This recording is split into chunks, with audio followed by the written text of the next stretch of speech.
It's the Garnet Trust Hour on your home of the Gamecocks, 107.5 The Game. All right, and welcome in to today's edition of the Garnet Trust Hour here on 107.5 The Game. Tyler Head and Chris Clark along with you. Today's special guest from the Gamecock baseball team, catcher Cole Messina. Cole, thanks so much for hanging out with us today. How you doing this morning?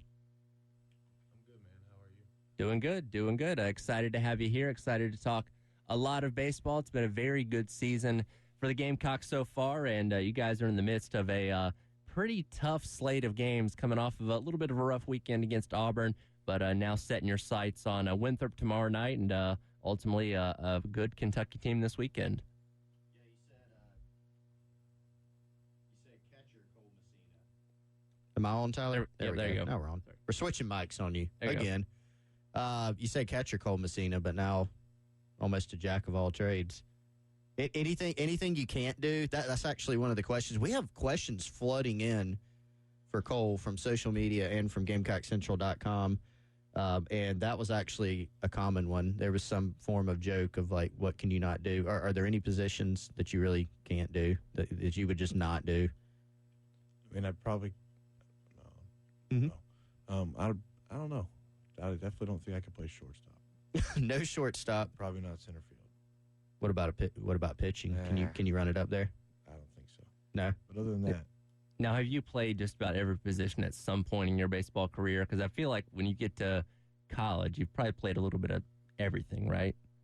well, yeah, definitely. Like, have at least tried it. I'd say because I mean, your freshman year, you're trying to find a spot in the lineup, so you're just kind of taking reps everywhere and figuring some stuff out. So. All right, so tell us about your experience over the weekend, changing positions, like how that came about. What did you think of it? How did you feel out there? Well, I mean, I felt fine, but then whenever it came to Saturday and I was actually starting at third base, I got a little nervous, I'd have to say. But, I mean, it felt fine. It wasn't bad. Not unnatural. Unnatural a little bit, Yeah. I'd say. You're more used to being behind the. Yeah, definitely as of recent. I mean, I've played third base in high school and stuff, but, I mean, not at a college level. So Third or first? What would you prefer if you're not catching? probably first. I feel like you get more action over there. Yeah, Well, you're I mean- involved on pretty much every play at Pretty first. much everything. Yeah. Best pick off a guy off first or throw a runner out at second on a steal. What's the better play? We saw Frenchie pick somebody off this weekend. What do you prefer? Honestly, I mean, it just depends on the game. Like, what the situation is. Like, I mean, I thought French's back pick was the highlight of Sunday's game. Yeah. I mean, the camera wasn't on me, which it shouldn't have been, but, I mean, I was going bananas, which I usually do if many people watch the game. But, so I think it honestly just dictates, like, what's going on in the game and what's happening. Yeah. You do have some outstanding celebrations, and it's kind of funny because, like, you're like a low-key guy. You know, you're not all wild and all, you know, super demonstrative, but, like, your celebrations are wild. Like, what is that? Do you have, like, an alter ego that comes out? Honestly, like, I was telling someone the other day, like, I don't know what happens, but it just happens. And when it happens, it really happens. Yeah, I go all out. It gets for sure. pretty intense. That's for sure. Sometimes the jersey comes off. Yeah, that was bad. So you look back at it later and you're like, oh. Yeah, that wasn't probably not a good idea, but it's all right. Nah, it was perfectly fine. I mean, there's nothing wrong with getting caught up in the emotions of the game, right? No. It happens. No, not at all. All right, so let's go off the diamond a little bit, Cole. We got plenty of baseball to dive back into. I want to look back at this weekend a little bit, kind of what that meant. Obviously, look forward. You guys have it's always a tough stretch, but a tough stretch coming up in SEC play, kind of banged up. So I want to get your thoughts on baseball. But let's go off the field a little bit. What do you like to do when you're not playing baseball? I like to hunt. I think that's pretty much all I do when I'm not playing baseball. What's your preferred catch? What do you like? Deer, duck, dove, and right now I'm trying to kill a turkey. Any good stories?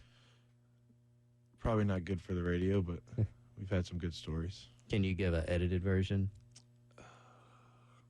Seems like that might be hard. My brother had to go to the hospital one time because my dad was messing around with his buddy and threw mud in his eye. So, and that's pretty. It's like a funny one. I'd say nothing like crazy stories. Yeah. As far as trophies go, what do you got hanging on your wall? I got like a nice 8-point on the wall. He's right above my bed, but other than that, nothing too crazy. Tell us how you got to South Carolina, and this obviously does loop in baseball a little bit, but look back a little bit on the recruiting process out of high school. I know it's pretty unique for baseball players, but how did you end up here? So Sawyer Bridges' dad, Coach Bridges, he was my coach in high school, and he kind of reached out to Kingston and Coach Current, the recruiting coordinator at the time, and just kind of mentioned my name and stuff, and they invited me to a camp and wanted to see me up close. So came to a camp, talked to the coaches, really liked the field and everything about South Carolina. It was my dream school. And then they just came and watched me play in high school because of Daniel Lloyd, who played here 2 years ago. He was pitching and stuff, so, I mean, they were always watching him, and, I mean, they got to see me too, and then eventually they just offered me, and I committed here. It was kind of a no-brainer. It was a pretty easy process. So South Carolina was your dream school. Did you grow up, like, in a Gamecock family, or was it more of, like, you just grew up watching the baseball program, or some of both?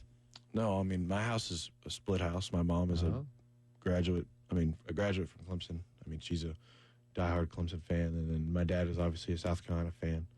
And, I mean, I always just grew up cheering for South Carolina for every sport. I mean, I never really, I always wanted to, make my mom mad. And, I mean, obviously it paid off, but. But she's still a diehard Clemson fan? Football. Oh. What do you think of that? It's all right. It's all right? Okay. Yeah, I'll let her have her fun. And growing up being a South Carolina fan, what are your memories of the national championships from, a little over a decade ago with baseball?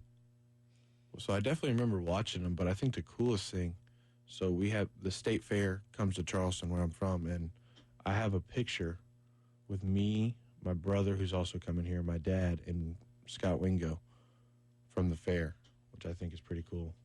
So you're probably, what, 7, 8, 9, something like that. I mean, the first national title game or national championship win was in 2010. So you were born in what? 10, 11, 12. 03? Mm-hmm. Yeah.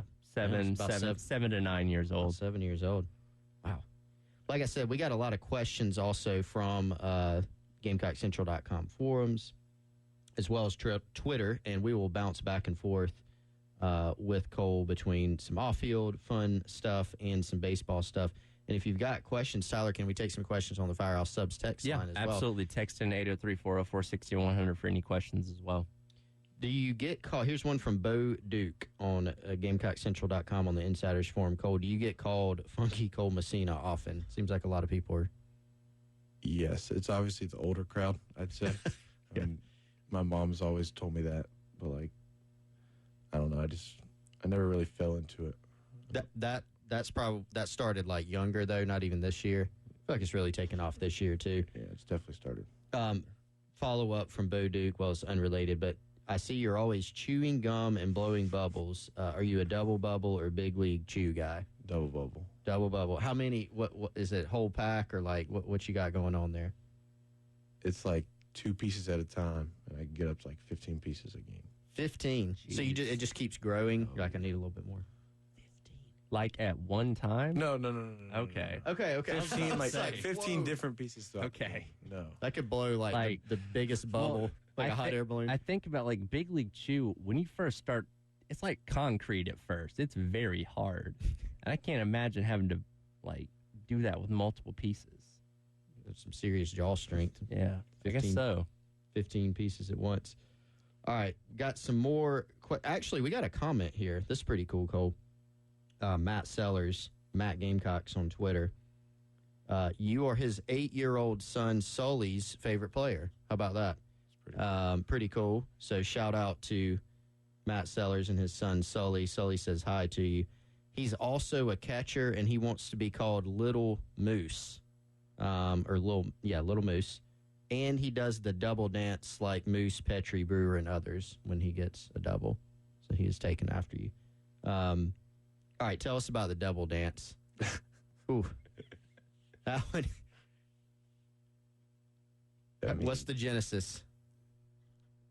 I got a question about it in a press conference, and I had to say next question, so I'm going to have to say next question again. Okay, all right. Is that also an unsafe topic? That is Probably. that is an unsafe topic. Can you at least tell us who came up with it? I did. You did. Okay, I'm not surprised. Whew. Yeah, that is an interesting one. All right, Brian Baker, the Baker B on Twitter. I want to know what your favorite baseball memory is as a kid. I don't know. I've hit some like pretty cool home runs in high school, I'd say. Yeah. I had a pretty cool one against Dutch Fork. We ended up losing the game, but my sophomore year, I think that was probably like my coolest memory. By a pretty cool home run, like distance, situation. It was, I think we were down 2, the bottom of the 7th. It was a game, like tied the game up and sent us to extras, but we ended up losing, which sucks. But I take that back. I think playing with my brother in high school. Yeah, yeah. I think that was the coolest memory. Yeah, yeah. I'd say. Do you what's your pro team in baseball? Do you watch a lot of pro baseball? I watch a little bit, but the Mets are my favorite team. Oh, ooh. What's with that? I don't really know. You just kind of picked them. I like Pete Alonso. Oh yeah. That's fair. You know, that was actually we were talking about Petrie before we came on the show. That was actually his comp out of high school from Perfect Game. Yeah, they like trained together and stuff. And, really? yeah, that's what some people don't know. Might be why he's so good, but that might have helped. I don't know. Yeah, Pete Alonso, pretty solid. So you just kind of like Pete Alonso, and then you're like, I'm gonna like the Mets. Yeah, I just like Pete Alonso. I think I think some of the stuff he does is kind of weird. I think he's a little odd, but I mean, I think he's a really good player. At the end of the day, What if he switches teams? I don't know. Still, I think you'll figure that. I'll figure it out then. You just kind of overlooked the whole Florida thing with him, right? Yeah, definitely. Just overlooked that. Well, do you have? We know your celebrations get interesting, but do you have any weird things that your teammates are like? Cole was weird because he does that. No, You don't have any like superstitions. No, I have superstitions, but I don't think they're Not weird. They're No. just pretty normal. What are the superstitions? Some guys have them, some don't. I feel like more people have them, but Like when I show up to the field, I have to shower before Okay. we do anything. I chew gum. can you step on the line? No, No it base. doesn't really matter. Okay. Like I don't really like look into it. I always take my medicine an hour before, like my ibuprofen and stuff before, Okay. like an hour before. If you catch every game like on a weekend, like how does your body feel? Like pretty terrible? Like the beginning of the season, yeah, it was bad, but like as the season's gone on, it's not terrible Really? anymore. Yeah, like my body's kind of gotten used to it. Oh, okay. I was wondering if it would just like catch up, with you and get worse as time went on, or I guess you become a little bit more used to it, like you said. All right, we'll keep our conversation going on today's edition of the Garnet Trust Hour with Cole Messina on the other side here on 107.5 The Game. It's the Garnet Trust Hour on your home of the Gamecocks. 107.5 The Game. And welcome back into the Garnet Trust Hour here on 107.5 The Game. Tyler Head and Chris Clark along with you. Special guest today from Gamecock Baseball is Cole Messina. And Chris kind of asked this question a little bit before the break there in regards to the fatigue of being a catcher over the course of the weekend, kind of over the course of a whole season as the years go by. How much wear and tear does catching do on your legs and knees and whatnot? I mean, I think it does do a lot, but at the end of the day, like we're always working out, getting treatment. So I mean, your body definitely feels better, which is good. It's like you can make up for it. We were talking off air, and don't worry, we're not going to get you in trouble. But there were some interesting calls this weekend, right? So just generally, when you're looking at baseball, like I don't know, I feel like let's go to the pros because we can't get you in trouble because we're going to talk about pro baseball. We're not even going to talk about college. I feel like some of the new rules that have been put in, pitch clock, do you feel like that sometimes can distract from the game, like making actual calls or just the flow of the game? Yes, sir. Like I definitely think like I saw Cody Bellinger went back to Dodger Stadium and got a pitch clock violation when he got a standing ovation. Like it just takes away from like the moments. Yeah, like have a little bit of wherewithal. Just a little bit. Like when the dude from the Pirates, was it Drew Maggi? Mm-hmm. 13 years in the minors, right? So he comes up for his first at bat, and the ump like stepped out of the box. It's like, let's let this guy have a moment. You know, everybody's cool. Like, I don't know. Some of the umpires are kind of making it about themselves a little bit. I was going to say, I think they learned from the Bellinger thing. Like, maybe we need to address this a little bit differently. So in that situation, like, okay, we'll step out, kind of give him his moment so that doesn't happen again. So it's kind of a learning and adjusting process, I guess. Yeah, and then, I mean, so in the college game, I can't, Tyler, or one of y'all might remember which game it was, but we saw the umpire ring up the player to end the game on a ball that was 10 feet off the plate because the player, like, questioned the previous call, so he just rung him up. I mean, it was like, come on, man.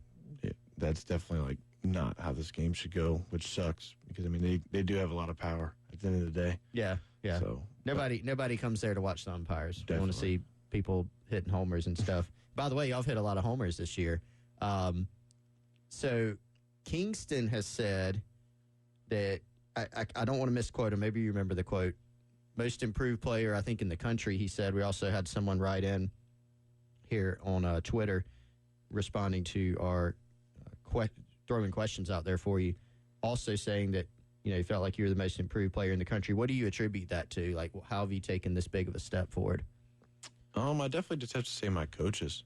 Yeah. I mean, they've thrown a bunch of work into me. Like, we put in a bunch of work together. I mean, they have all the confidence in the world in me, which was good to, like, go into the season knowing that, like, I could just be myself, and at the end of the day, whatever happens, happens. So, I mean, I definitely have to give it to them, but, like, at the end of the day, I think it's just, like, work ethic and, like, how do you respond to, like, failure and how you go about it. Did you anticipate the level of power and home run numbers? First of all, let's just start with you individually. Like, I know you believe in yourself, your ability and everything, but are even you a little bit surprised by what you've been able to do with that? Yes, sir. Like, I'm definitely surprised. Really? I'd have to say, like, me and my buddy talk about it all the time. We're like I don't know. Like, it's fun. It is, but yeah, it's crazy. I'm glad it's happening though. When you're hitting, what is kind of your general approach? So let me say something that Ethan told us. So Petrie in preseason, he wasn't hitting very well. I mean, he couldn't hit anything. To just be honest, I mean, he said the same thing, so I don't feel bad about saying it. But he talked about how Monty talked with him about swinging downhill and how he's just kind of kept that, and it's really helped him. I mean, when you're up there batting, kind of what is your approach? Like, do you see a pitch and you're immediately, this is one I can hit out, or is it just going with it?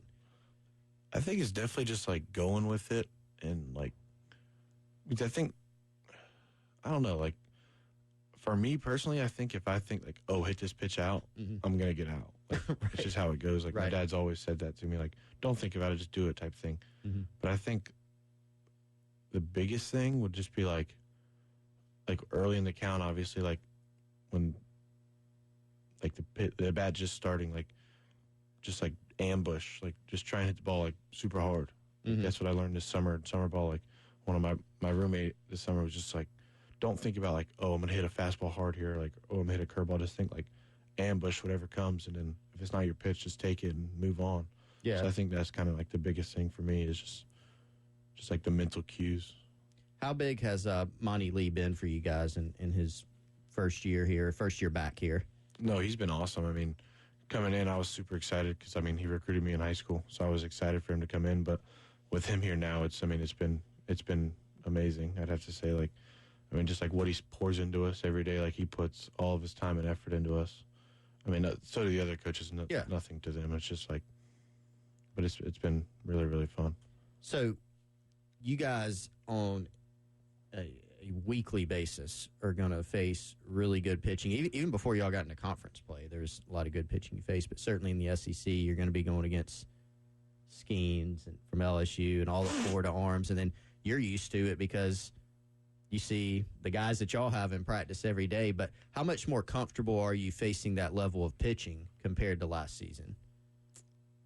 I was definitely, like, nervous last year, I'd say, just because, I I mean, you're a freshman. Yeah. I mean, it is what it is. But like this year, I'm obviously a lot more confident, like in myself, and I feel like because I'm just having fun. Like, Yeah. I think I'm just super confident because I can have fun, and like people see me, like I wear crazy headbands, and so I mean, I'm a lot more confident this year, I'd say. Yeah. Well, and I think that's been something that's been impressive, not only about like what y'all have done it against great pitching, you know. I mean, hitting for average, taking walks, hitting homers out. And then, I mean, like you look at Ethan, he goes up there as a freshman against Skeens, and he's just mashing a 100-mile-an-hour fastball. It's pretty crazy. Yeah, I mean, he is insane, and it's fun to watch. What makes him so good, do you think? I don't know. It's just natural. He just does it, and I get the best view in the house on deck. I love watching him hit and take at bats. Yeah. I mean, it gives me a boost of confidence. It really does. And I mean, he's a great dude. That's for sure. What's the next step for you? Like, you can take this like a long term or even short term, because I mean, plenty of baseball left to play this season. What do you want to continue to do, whether it's defensively, offensively, to kind of continue to move your game forward? I think it's just like to do whatever the team needs, honestly. I mean, I'll worry about my like self goals when it comes to off season time, but like there's not a lot of time to change anything right now. Like, you just gotta do whatever the team needs and do it to the best of your ability. Yeah, I'm glad you mentioned that. I mean, you've stepped in and done what the team needs: hitting, playing first, playing third. Y'all are pretty banged up right now, but I felt like that win on Sunday against Auburn in Game 3 didn't win the series, obviously, but you guys are banged up. You come from behind again, and you pull out that win. How big was that, just emotionally, psychologically, however you want to take it? I mean, I think it was huge. At the end of the day, I think it showed everyone like we're willing to fight. I mean, we don't need to have our best 9 guys out there every game to win a game. So I think it was huge for us, and I think it just showed everyone what we're about. We'll have more with Cole Messina coming up next on the Garnet Trust Hour here. Tyler Head and Chris Clark on 107.5 The Game. What we're talking about on 107.5 The Game. Sponsored by Love Chevrolet. And welcome back into the Garnet Trust Hour here on 107.5 The Game. Tyler Head and Chris Clark, along with you today, a special guest from the Gamecock baseball team, that being Cole Messina, hanging out with us for the next couple of segments going until 11 o'clock here on 107.5 The Game. And, you know, it's been a great season for this baseball team so far, and obviously you guys got off to a really hot start to start the season. But I go back to the series against LSU, and I can't remember who said it in one of the press availabilities, but, you know, we had talked to that point about, you know, South Carolina has to face this team and that team, and South Carolina is welcoming in number 1 LSU, but somebody said, and again, I can't remember who exactly it was, that, hey, wait a minute, LSU has to face us. And you go out there, you dominate in that first game, win it 13-5. You nearly win the second game, gets away from you there in those last couple of innings, but that proved to, I think, a lot of people nationally that South Carolina was definitely a force to be reckoned with, you know, from a national championship perspective and certainly from, you know, a postseason perspective. But, you know, at what point in this season did you guys really start believing, like, yeah, we're that good and teams are going to have to look out for us? I definitely think that at the end of the day, like, everyone believes in themselves in the preseason, and I mean, you're with each other every day, like, you're always hyping each other up, I'd say. But I mean, so I don't really know like when it ever started per se. Like, I mean, we obviously had a good preseason. I mean, preseason and like beginning of the season, like non-conference schedule. So I definitely think like the confidence is just like kind of stuck with us, and I think we bring it to the field every day, which is good. And I mean, you can ask anybody around the program, like, we're super confident in ourselves and we have fun. And was there a particular game that maybe helped like reinforce that? Does that make sense? Like a particular game, particular series win. I mean, Tyler mentioned the one at LSU. That was a little bit later. I kind of feel like you're actually on the field participating, so tell me if I'm wrong. Like the Clemson series, I thought was a pretty big one, right? Because you drop game 1, come from behind up in Greenville, Carson Hornung with the home run, your homer. That seemed like a pretty big one to get kind of established, like, the course of the season to me. Yes, sir. Like, I definitely think the Clemson one was a huge turning point, and honestly, the Florida one was. Yeah. I think, we go to Vanderbilt, sadly dropped 2 games there, and, I think the Florida series just kind of showed everyone, like, it's okay. Like, we're gonna be okay. Yeah.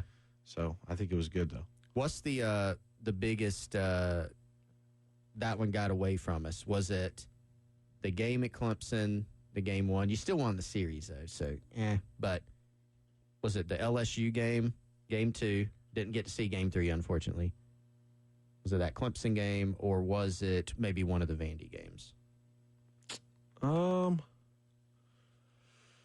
I definitely say the LSU game. Yeah. I'm not trying to, like, dog on my teammates here, but, like... Oh, sure. No, yeah. I think we could have won that game, but at the end of the day, we didn't. Yeah. So we just got to go back to work, and which we did, and then we went to... Who did we play after LSU? I forgot who we played, but... Well, Florida was after LSU, right? The series, not right after it, though. No, Vanderbilt. Vanderbilt was between them.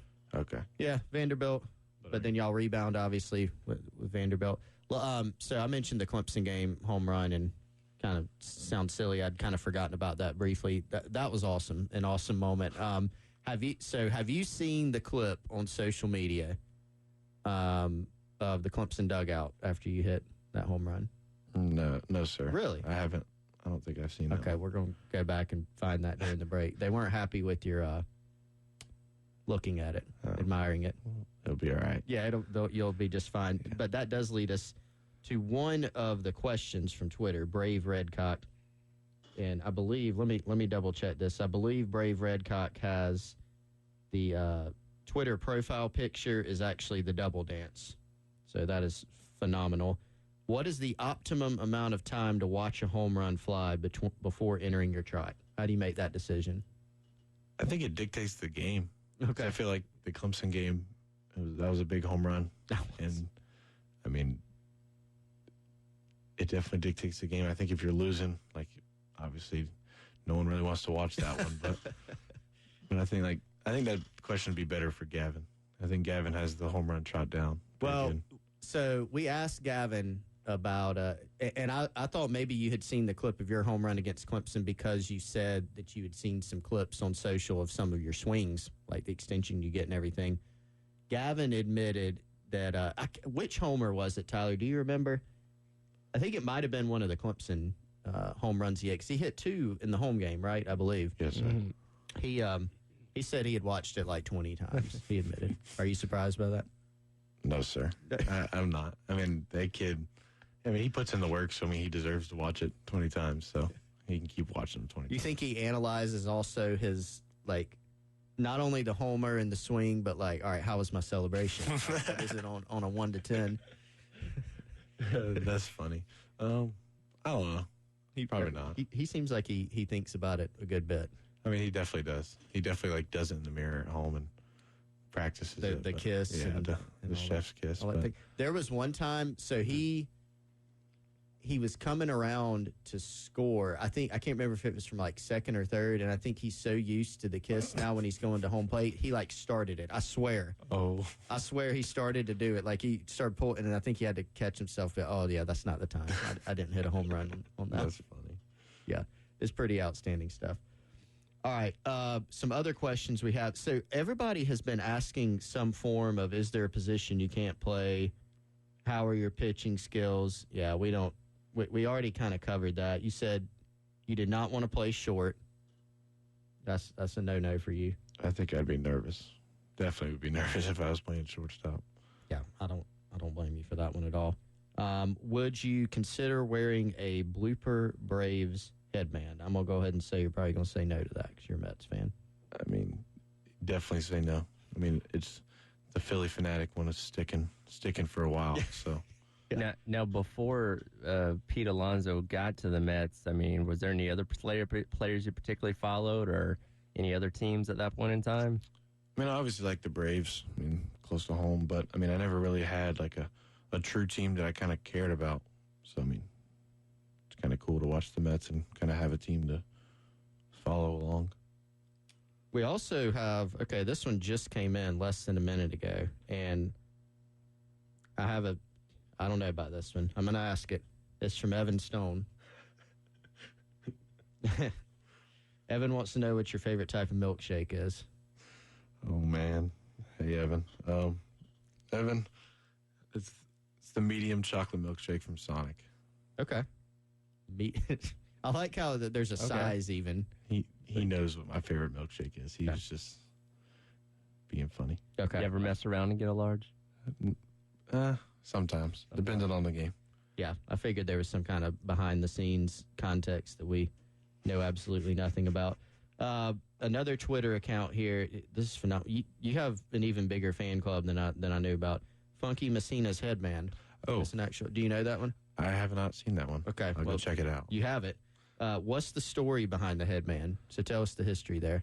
So opening weekend, my hair was like pretty long, which everyone knows. So I needed a headband. Yes. And I lost my only 2 black ones. So I was freaking out before game 3, and I was like, I need a headband. And one of my buddies was like, here, just wear this one. And I was like, oh, God, like this thing is hideous. Like people are going to judge me. And then Wimmer looked at me and was like, who cares what people think, man? Just like, go be yourself. And that stuck with me kind of ever since then, which was good. Yeah. I think that kind of told me to like be myself, which is, brought out some crazy things. It opened the door for all these celebrations. Oh, yeah. Shout out Braylon Wimmer. We appreciate you. We appreciate you doing that. Tyler, we got a few more questions from Cole. Shout out to Miss Hopkins 96 on Twitter. Our friend Miss Hopkins. She has some questions for Cole, but maybe let's get those on the other side. Yeah, we'll hit those on the other side. And, of course, we got to talk about food before we let him go. That's a staple of the Garnet Trust Hour. Well, that is one of the questions. Okay, so it's perfect. a natural transition. All right, we'll hit that on the other side. You're listening to the Garnet Trust Hour. Today's guest, Cole Messina, here on 107.5 The Game. It's the Garnet Trust Hour on your home of the Gamecocks. 107.5 The Game. Don't touch my V-neck sweater. 1 and 2 and a 1, 2, 3.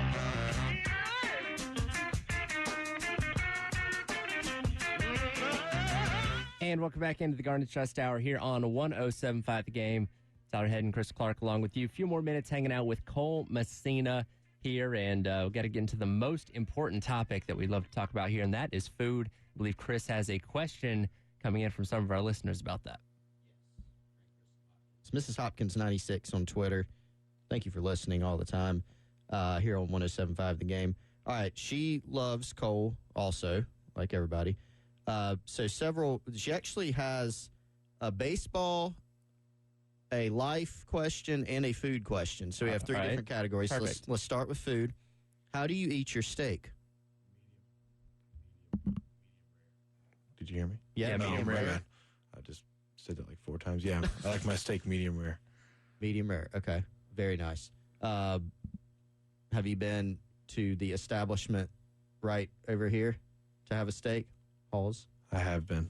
Outstanding I went place. one time this year. It's where all the magic happens in Columbia. Yeah, it's good. Outstanding stuff. Do you fancy yourself a cook? Like, are you a good cook? I'm getting there, I'd say. Learning? Put a lot of work into it. Who was it that we heard was a really good cook? I think Hicks was saying. Doesn't Hicks ring with Austin Williamson? I think he said he was a good cook. I think that's right. Yeah. What's your specialty right now? Or well, maybe you don't have a specialty, but what do you like to cook, or what are you trying to learn to cook better?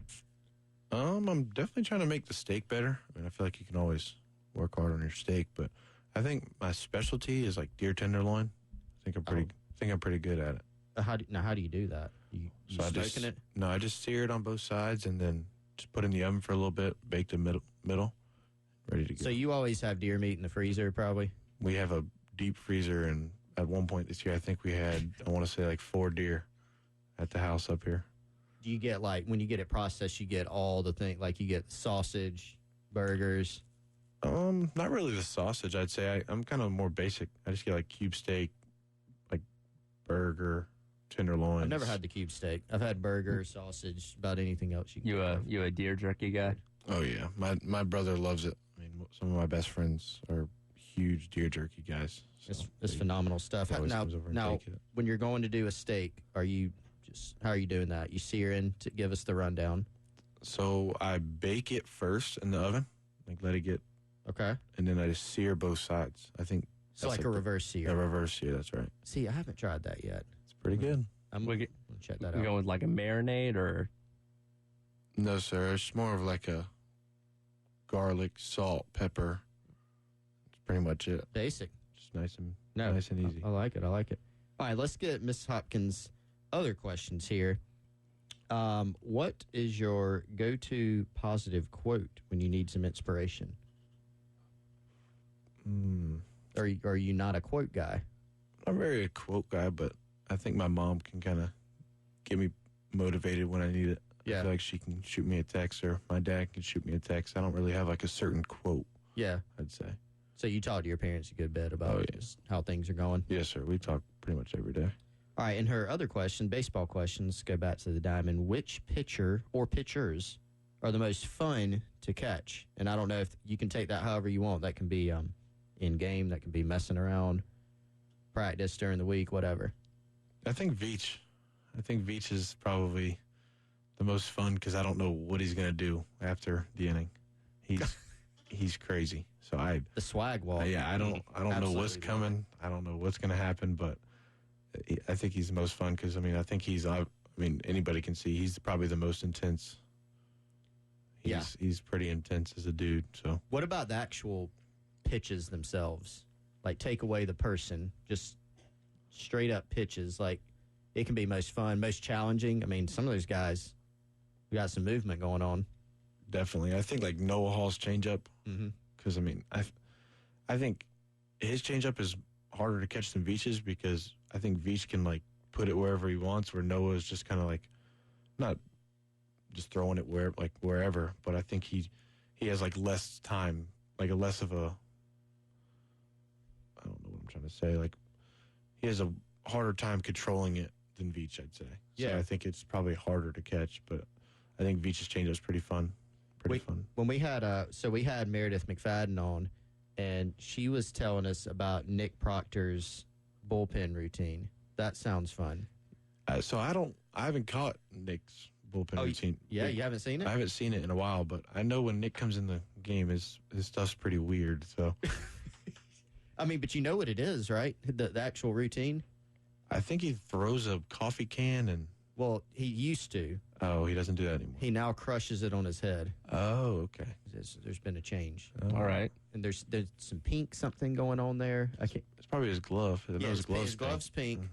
And then he has so he has some type of cold brew coffee or something in a can, and he drinks it in between pitches, and then he crushes it on his head when he's done. Yeah, he used to slam it against the wall. Okay.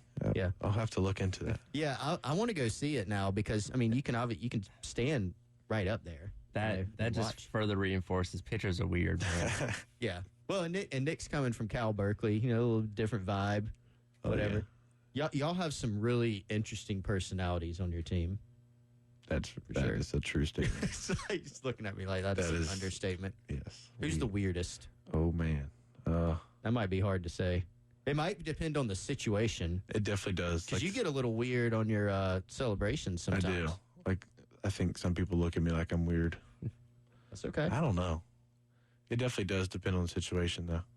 Even you have some guys that even seem like straight laced, but then you have like, remember we had Ethan Petrie in here, and he's like looking at the Darth Vader slider on the mixer, and he geeks out on Star Wars for like 15, 20 minutes. I mean, this definitely depends on the situation. Like I said, like everyone can act as tough as they want, but if something comes up, they switch really quick. So, What about the best trash talker? Who's the best trash talker on the team? in a joking way, I'd give it to David Cromer, but I think when it like comes down to it, probably Veach. Yeah, Veach is intense, man. He Absolutely is. love it. But there's Noah Hall. I mean, there's Will's intense. Oh, yeah. And a lot of them. I think just in general, a lot of y'all are intense. All right, so last couple minutes with you. Still a lot we probably aren't even going to get to in this hour, but obviously next game up for you, you got the midweek game at Winthrop tomorrow night. And then SEC series-wise, there'll be some more games in between these, obviously, but at Kentucky, at Arkansas, and then finishing up at home against Tennessee in time for the SEC tournament. Obviously, it's a challenge every week. I mean, Kentucky and Arkansas have been really good teams. Tennessee scuffled a little bit, but they're now heating up, of course, right in time. But y'all are banged up right now, Cole. But how do you feel? Obviously, the season's gone really well. But what's kind of your outlook for the rest of this year? I think that we might be banged up, but I think that the people we put on the field will give us a chance to win. I genuinely do. I don't think there's a hole in our lineup, even with 4 or 5 guys out of the lineup. I mean, it is what it is, and we just got to deal with it and play our game and have fun. What is Mark Kingston's message been to you guys lately as you deal with, just the kind of win anyway mentality? Like, does he keep it all pretty even? Is he more trying to motivate you guys, or just, hey, let's just go play our game? I think he's probably pretty even. I'd have to say, like, he's always just even keeled and just kind of telling us, like, hey, like, this is what we got. We're gonna do it. So I think that's it, though. All right, Cole. Well, thanks so much for hanging out with us for a little bit and giving us a lot of great insight. And we wish you the best of luck, and certainly the team best of luck as you guys wrap up the regular season, and hopefully have a great postseason as well. Yes, sir. Thanks for having me. I appreciate it. All right, that'll do it for today's edition of the Garnet Trust Hour. Coming up next, the Gamecock Central Takeover Hour presented by Firehouse Subs, 107.5 The Game.